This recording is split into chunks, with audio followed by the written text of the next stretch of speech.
Mano, o que você faria se de repente você descobrisse que pode se proteger de um ataque alienígena? Pois é, nesse relato você vai descobrir um homem que foi abduzido várias vezes e ele deixou instruções de como se proteger de abduções, sabe? Ataques de OVNIs, essas coisas. E esse é um dos relatos mais antigos da ufologia no Brasil. Aconteceu em 1970 no interior do Ceará e chamou a atenção de muitos ufólogos, cara, inclusive ufólogos de outros países. Então, para entender melhor essa história, bora pro vídeo.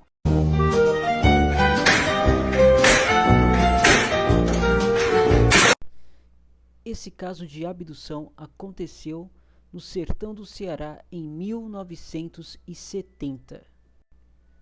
Bom, nessa história nós vamos ter dois personagens.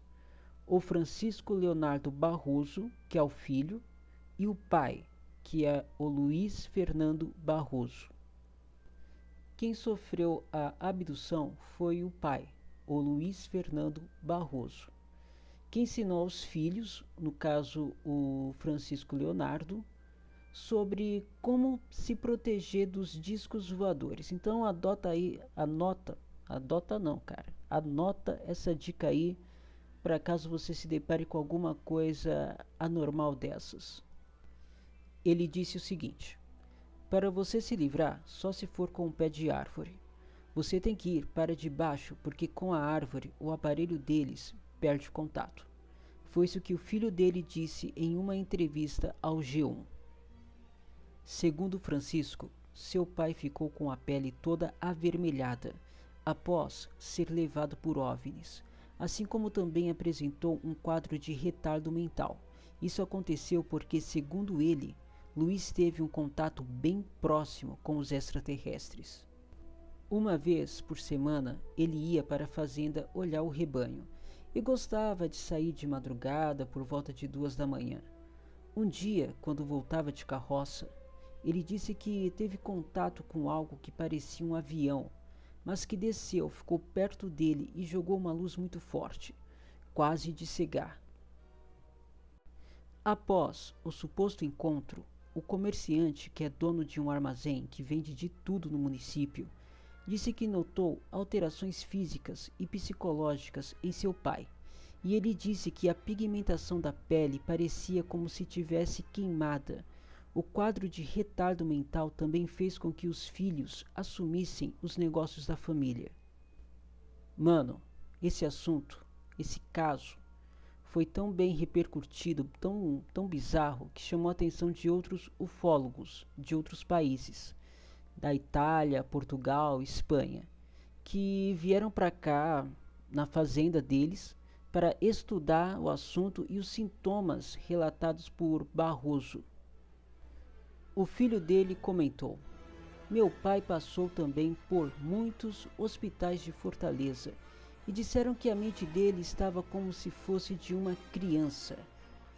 Luiz Fernandes Barroso, o pai dele, morreu na fazenda em 1973. Segundo seu filho, o aspecto da epiderme do seu pai não correspondia com a sua idade. Era como se ele tivesse ficado mais novo, o filho dele disse. Francisco disse que o caso do seu pai não foi o último envolvendo sua família.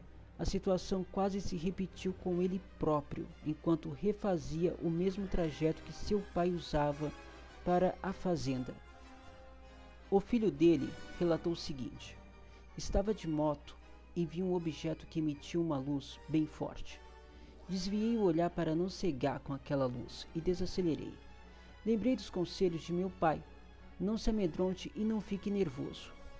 Depois deste caso, ele começou a falar que as aparições, esse tipo de coisas, começaram a se tornar muito comuns em sua vida. Só que ele disse também que se acostumou com isso. Pois é, o doidão falou que não tem rancor dos alienígenas, né? Os alienígenas foram lá, pegaram o pai dele, tal, fizeram tudo que fizeram e ele não tem mágoa, não tem rancor, tá tudo bem.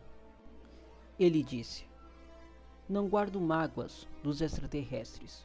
porque aconteceram outros casos iguais aos do meu pai. É um imprevisto, pode acontecer comigo, com você ou com qualquer um. Foi o que ele falou. Mano, se isso acontece com alguém da sua família, tu ia ficar pistola. Tu ia ficar doidão, ia ficar... Pô, o cara sai de outro planeta, vem pra cá raptar alguém da tua família pra fazer um bagulho desse, cara. Você é louco. Bom, finalizando aqui. O caso, ele é insolúvel. Como já dito, o episódio chamou muita atenção na época, atraindo diversos curiosos e especialistas.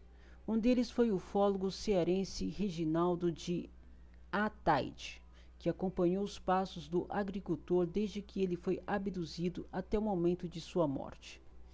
Esse ufólogo Reginaldo disse o seguinte: durante 17 anos, eu e outros pesquisadores íamos uma vez por mês à Queixada para visitar o Barroso. Bom, este relato ficou documentado no livro ETs, Santos e Demônios na Terra do Sol, que foi publicado no ano de 2000. Esse livro aborda também aparições alienígenas que ocorrem no interior do Ceará. Parece que violência não é a única coisa que acontece por lá, né? E aí, o que acharam desse relato? Anotaram a dica? E, mano, assim, eu tenho pra mim que em muitos casos não se trata de alienígenas e sim de demônios. Como cristão eu penso assim, porque pra mim aquilo que é bom, aquilo que é benéfico, tal, não vai te fazer mal. E quando acontece uma parada dessa, sei lá, fazem uma cirurgia em você, fazem alguma coisa em você, como no caso desse cara, sei lá, coloca uma doença em você, tal, não é do bem, cara, é do mal. Então, se faz esse tipo de coisa, não presta. E outra, se Deus pôde nos criar, pôde criar tudo, por que que o diabo também não poderia criar? Né? Igual os Néfilins. Os Néfilins, eles eram criaturas dos anjos caídos. Então, né, vai saber se de repente esses Greys que aparecem aí, sequestram pessoas, tal, na verdade não se trata de, sei lá, ou de demônios ou de criaturas da criação desses demônios. Eu já tive aí uma experiência meio macabra uma vez, cara. Só que, sei lá, é aquilo que eu penso. Eu acredito no espiritual. Então, pra mim, às vezes pode se tratar sim, mas de seres alienígenas e tal, mas às vezes esses seres alienígenas que as pessoas acham que na verdade trata-se apenas de demônios. Mas é somente a minha opinião. E deixa aí nos comentários o que você pensa, pra gente debater um pouco, pô. Então, esse foi o vídeo, espero que tenham gostado e dá uma força aí na firma. Se inscreve no canal, dá um like. E é isso. Valeu, falou, tamo junto e que Deus te abençoe e até o próximo vídeo.